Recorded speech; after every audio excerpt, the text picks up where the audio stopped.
Bryan Mbeumo is running out of patience as his dream move to Manchester United hangs in the balance. The Brentford star, fresh off a sensational 20-goal season, has made it clear he wants to join Old Trafford, but with Brentford rejecting multiple bids and holding out for more than £62.5 million, United are now under pressure to act fast or risk missing out. Will the Red Devils finally get their man? Let's break it all down.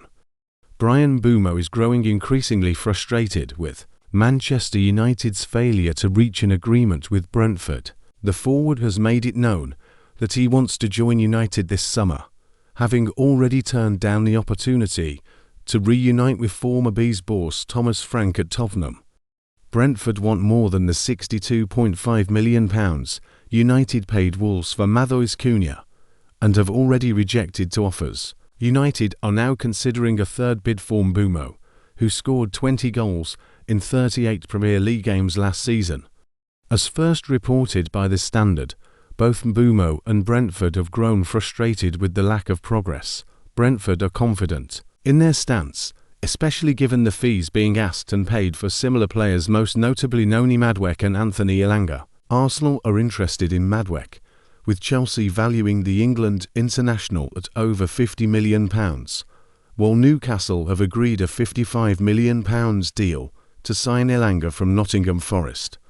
Brentford believe the fee they are demanding from Mbeumo is more than fair in comparison. Director of football Phil Giles recently spoke about Mbeumo's future, suggesting he could stay. He had a fantastic season, Giles told BBC Sport last month. We expected big interest, and we've had it. He knows what he wants from his career, and that's fair. We're in constant discussions with him and his representatives. Right now, there's no agreement in place, but it's possible he stays. It has to be the right deal for Brentford. There's no reason to sell if it's not. He's arguably our best player, and there's no harm in keeping your best players. However, Brentford have agreed to sell club captain Christian Nørgaard to Arsenal for around £10 million. We've been in talks with Arsenal for the past week to 10 days, Giles confirmed. It's not completed yet, but it's heading in that direction. If it happens, great. He's earned it. He's been a brilliant captain. We'll see how it ends. Marcus Rashford's hopes of a dream move to Barcelona have improved after another of their attacking targets was ruled out. Rafael Leao is the latest name who won't be joining the Catalans, who've struggled to secure reinforcements this summer. The AC Milan star has excelled at the San Siro, and new manager Max Allegri has insisted he's going nowhere. Barcelona, fresh off a domestic double under Hansi Flick, are looking to boost an attack already featuring Robert Lewandowski, Lamine Yamal and Rafinha. Leao had been their next target, but Milan refused to sell. Allegri said, "I'm confident I can help him reach his full potential. I'm glad he stayed. He's more responsible, more mature, and has everything it takes to become one of the best." This follows Barcelona missing out on Nico Williams and Luis Diaz. The latter was seen as their priority, but Liverpool have made it clear that the Colombian will not leave Anfield, even with his contract running down. Barcelona then turned to Williams, who impressed at the Euros. He remains a standout at Athletic Bilbao, and after nearing a move, he made a U-turn and signed a long-term deal with the club, citing Barcelona's inability to meet key conditions. As a result, the Spanish giants are back to square one, and Rashford could now be a name they seriously consider. The Manchester United forward appears to have no future under Ruben Amorim, after being loaned out at the start of the year.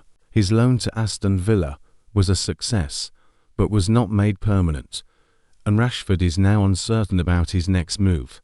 It's understood that the England international views Barcelona as his dream destination, and that transfer could materialise if the club continues its pursuit of a forward. Newcastle are also interested, though they favour a loan deal, while United are pushing for a permanent sale to end the saga.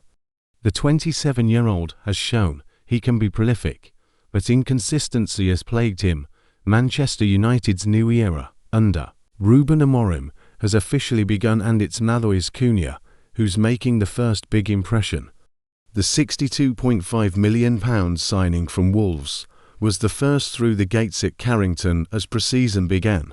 He was joined by fellow newcomer Diego Leon and stars like Mason Mount, Ahmed and Joshua Zirkzee. The message was clear: United mean business after last season's disaster.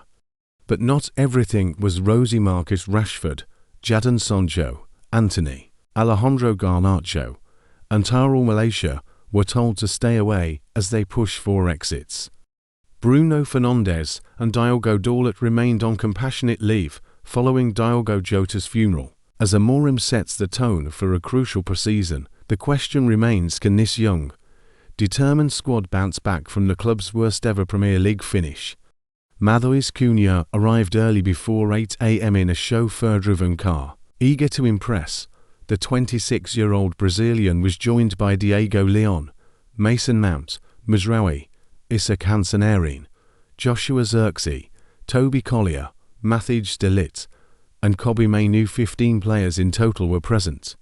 The rest of the squad will return later this week, but Rashford, Garnacho, Antony, Malaysia, and Sancho have been told to stay away for now. They'll be allowed back once the team departs for their 3-game pre-season tour in the US. Rashford, who spent the second half of last season at Villa, has also lost his iconic number 10 shirt to Cunha.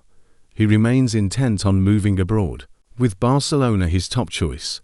Amorim is eager to shape his squad quickly after a 15th place finish, United's worst in Premier League history. They also missed out on European football, just the second time in 35 years. Fernandes and Dalot attended the funeral of Liverpool forward Jota, who died along with his brother in a car accident in Spain. Both teammates were devastated, and Amorim has given them time before rejoining the squad. United have a lot on their plate this summer. Business has started with Cunha signing and the addition of Leon, but more work remains. A winger and a striker are still top priorities. Will those deals happen in time? United's first friendly is just under 2 weeks away. Amorim needs to act quickly. The Brentford forward is United's top target and all signs point toward a deal. Tottenham have also shown interest, but Mbeumo is prioritising a move to Old Trafford. United's third offer, reportedly in the region of £65 million, is under consideration. If the deal goes through, United's spending will rise to around £130 million, which may require player sales to balance the books. Sancho, Rashford and Antony are all considered likely departures, and Amorim will hope to find suitors for them. But those won't be the only exits. Goalkeeper Andre Onana may leave on loan, and left-back Tyrell Malaysia doesn't appear to have a future after his stint at PSV. Garnacho could also be sold, with Chelsea and Napoli reportedly interested. Amorim will want these decisions made before the pre-season tour begins, but that may prove difficult. Onana's future is a big question. After a rocky few seasons since his big money move from Inter Milan, United are open to letting him leave on loan. Monaco are interested, and United have been linked to replacements like Aston Villa's Emiliano Martinez and Botafogo's John Victor. Amorim must decide on his one soon. If Onana stays, he needs a vote of confidence. If not, a replacement must be signed quickly. Similarly, Amorim must decide who leads the line. Cunha and Mbeumo are solid additions, but they're not natural centre-forwards. Victor Gyökeres was once a top target, but he now seems Arsenal-bound. That could leave United short on funds for another striker, forcing Amorim to consider trusting Rasmus Højlund instead. While recent seasons have been bleak, United's academy remains a bright spot. Kobbie Mainoo and Toby Collier have been standout stories, but with no European football, young stars may need loan moves to gain experience. Dan Gore, Harry Amas, and Ethan Wheatley are strong candidates for loans, and several others in the academy could follow suit.